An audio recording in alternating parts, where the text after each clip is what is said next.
একজন চৈতন্য মহাপ্রভু আর একজন নেতাজি সুভাষচন্দ্র বসু।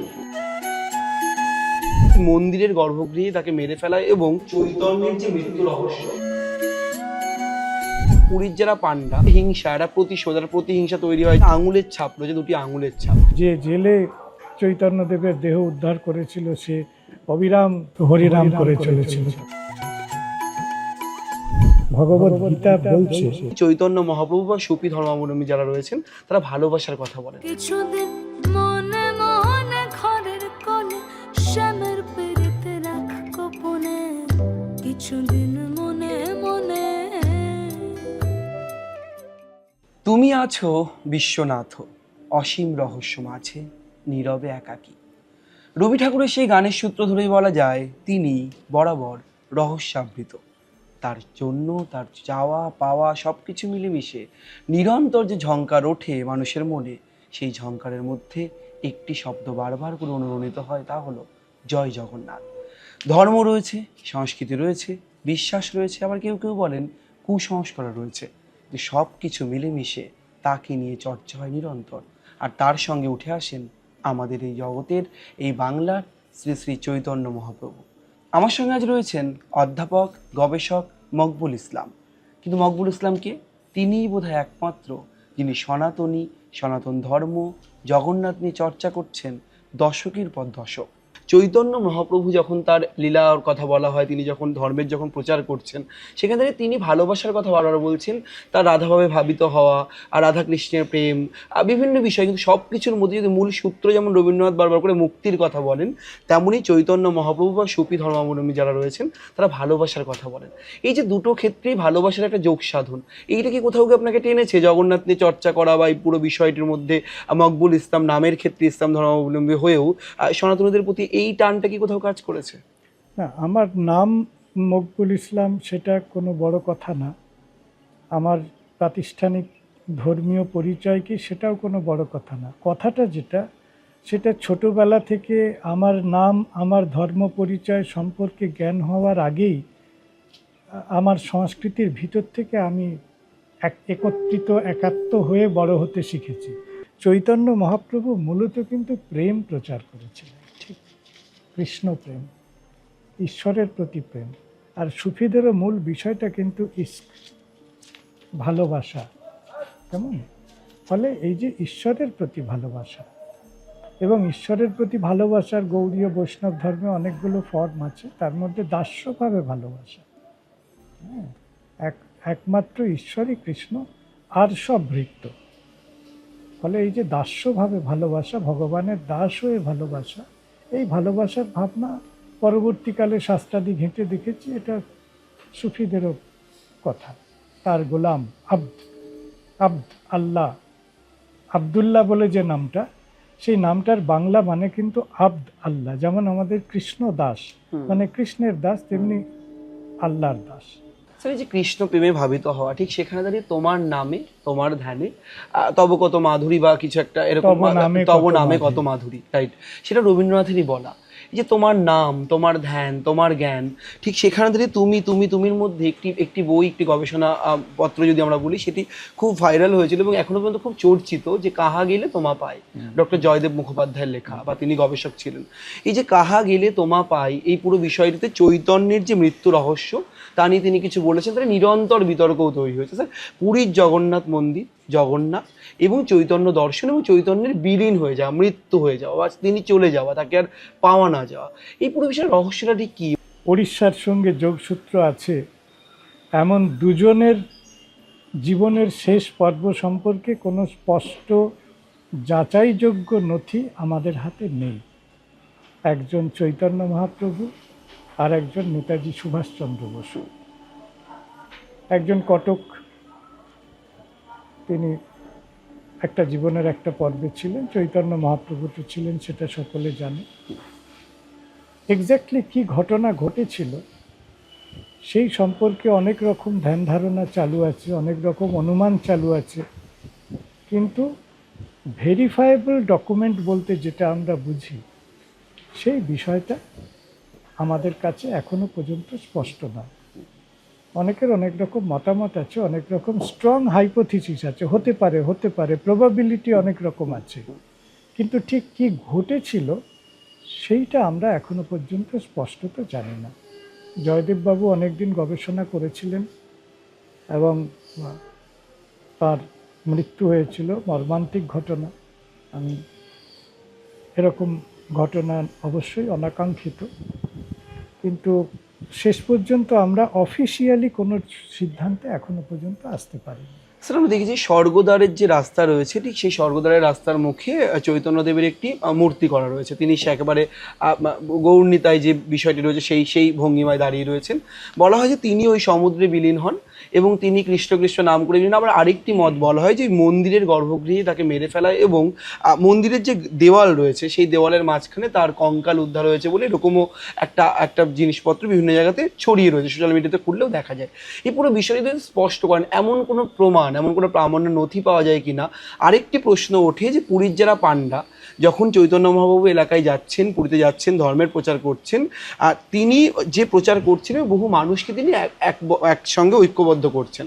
এই বিষয়টা নিয়ে কোথাও একটা হিংসা, একটা প্রতিশোধ, একটা প্রতিহিংসা তৈরি হয় যে চৈতন্য মহাপ্রভু যদি এত জনপ্রিয় হয়ে যান তাহলে পাণ্ডাদের যে কাজ বা পাণ্ডা রাজ সেটা কমবে বা সেটা কমে যাবে। এই যে প্রতিহিংসা সব একটা বারবার করে উঠে আসে, এই পুরো বিষয়টা নিয়ে স্যার আপনি গবেষক হিসেবে কি মনে করেন পুরো বিষয়টাতে?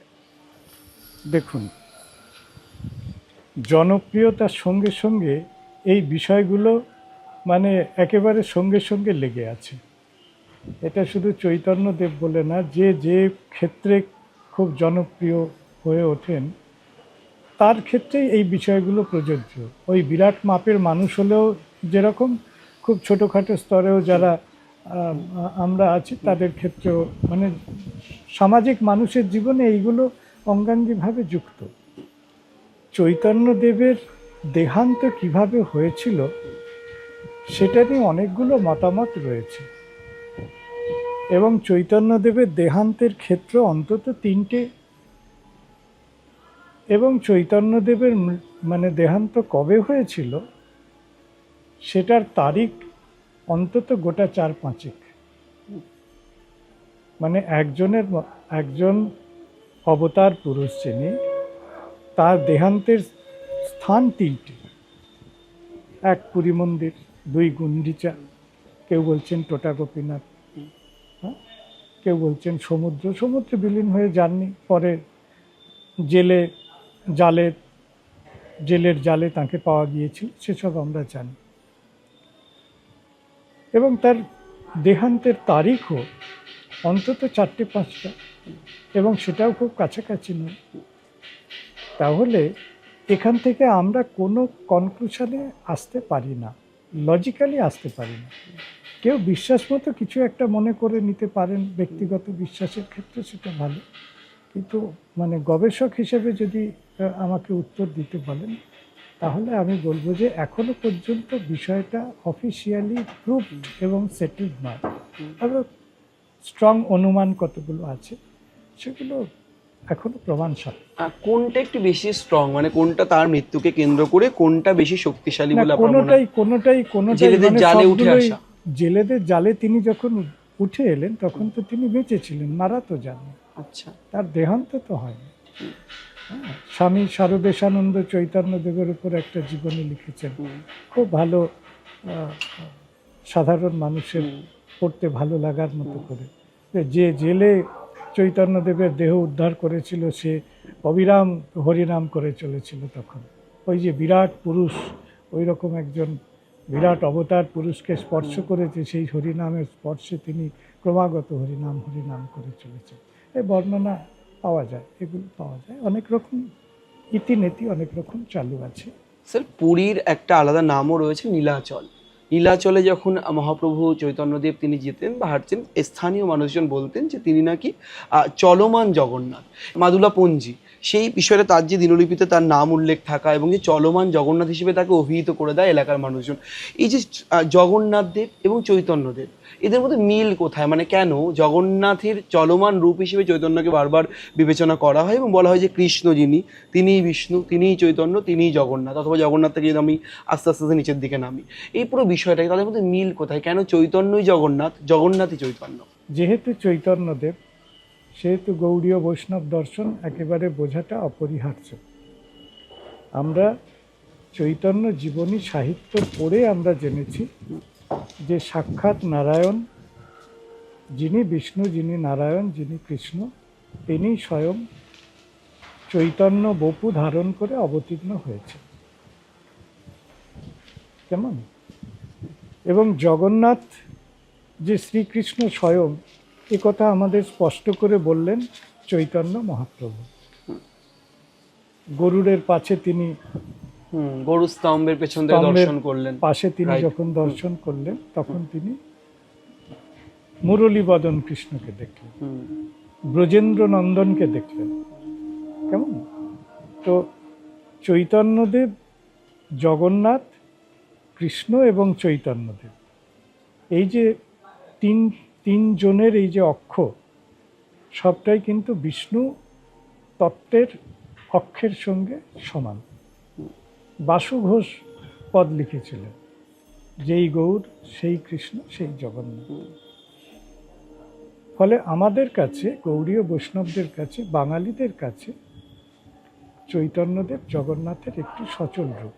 তিনি রাধা ভাবে সাধনা করলেন, রাধা ভাব নিয়ে তিনি সাধনা করলেন, মানে রাধা ভাব নিয়ে সাধনা করে আমাদেরকে দেখালেন লোকশিক্ষার জন্য তার এই লীলা, যে কৃষ্ণ প্রাপ্ত হতে গেলে রাধার ভাব নিয়ে সাধনা করতে হবে। এটাকে মহাভাব, আমরা সেই তত্ত্ব জানি যে প্রেম ঘনীভূত হয়ে ভাব হয়, ভাব ঘনীভূত হয়ে মহাভাব হয়, আর মহাভাব স্বরূপিণী হচ্ছে রাধিকা, শ্রী রাধিকা, রাধা ঠাকুরানী। তো তিনি রাধা কান্তি নিয়ে, রাধা ভাব নিয়ে তিনি সাধনা করলেন। জগন্নাথের নড়াচড়া নেই, তিনি দারু বিগ্রহ, তিনি একটা জায়গায় স্থির হয়ে থাকেন। কিন্তু চৈতন্যদেব, তিনিও বিষ্ণু তত্ত্ব, তিনি সচল। এই জন্য তত্ত্বের দৃষ্টিকোণ থেকে, ভক্তের দৃষ্টিকোণ থেকে চৈতন্য মহাপ্রভুকে বলা হতো সচল জগন্নাথ। এটা প্রমাণ করে যে তাকে কেউ ভালোবাসুক না বাসুক, এত বড় কথা উড়িষ্যার মানুষ যখন বলেছে, তার ভালোবাসার মানুষও কম ছিল না। জগন্নাথ মানেই রহস্য, চৈতন্যদেব মানেও রহস্য। আর সেখানে একটি দরজা রয়েছে, যে দরজাতে বলা হয়, খুব জনশ্রুতি, মানে মানুষজন বলেন যে একটা আঙুলের ছাপ রয়েছে, দুটি আঙুলের ছাপ। এই আঙুলের ছাপ নাকি চৈতন্য মহাপ্রভুর। এমন কোনো প্রামাণ্য নথি রয়েছে যে ওই আঙুলের ছাপ চৈতন্য মহাপ্রভু এক? যেটা হাতের ছাপ বলে বলা হয়, সেটা গরুর স্তম্ভের মধ্যে তার একটা হাতের চিহ্ন রয়েছে। এটা আমি, যারা দেখে এসেছেন তাদের মুখে আমি এটা শুনেছি।